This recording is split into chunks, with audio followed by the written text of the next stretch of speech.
2019 dah pakai jam tangan Patek Philippe harga lebih daripada setengah juta. Bos tahu tak siapa? Hari ni kita nak review jam tangan Johann Ghazali. Kaki pukul ni. Kaki pukul ni. Kaki pukul ni. Nasi Lunyai. pukulnya. Hari tu saya ada buat video satu untuk Jojo. Nak pancing lah. Tak jadi lah. Dia tak tengok. Macam saya cakap hadiah kalau untuk Mia. Dia Gucci Boston Mini, Super Mini tu. Tak dapat, tak pergi ke dia. Korang lah tak repost sampai ke dia. Okey. Ini adalah jam tangan milik Johann Jojo. Baca kat ChatGPT ke apa tu? So ini adalah jam tangan milik Jojo ataupun Johann Ghazali, kita punya fighter Muay Thai lah. Kebanggaan Malaysia kita. Ini adalah Jom, korang kalau nak shopping ataupun jual handbag dan juga Rolex, klik link dekat bio. Jangan lupa follow. Ini adalah Patek Philippe Nautilus. Resale price Patek Philippe Nautilus ni pernah pergi sampai ke RM500,000 sahaja. Tak silap saya, saya tak tahu lah fakta ni betul tak betul.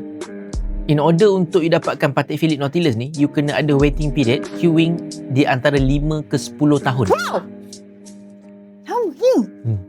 Lagi lama dia Rolex. Rolex 2 tahun. Nautilus 5 ke 10 tahun. Cakap lagi, dah cakap. Tunggu. Production dia sangat terhad. Macam saya kata, Patek dia ada keluarkan 70,000 jam tangan utas saja setahun. Itu bukan Nautilus 70,000.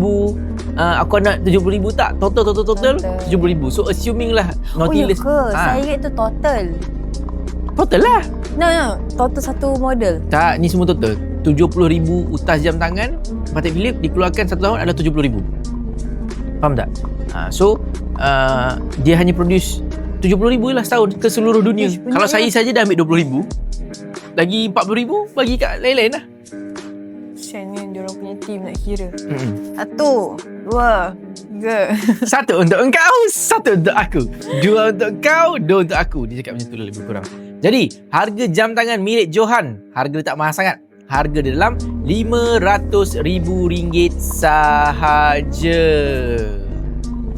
So, saya rasa saya nak jadi fighter lebih. Gua bukan fighter, gua lover.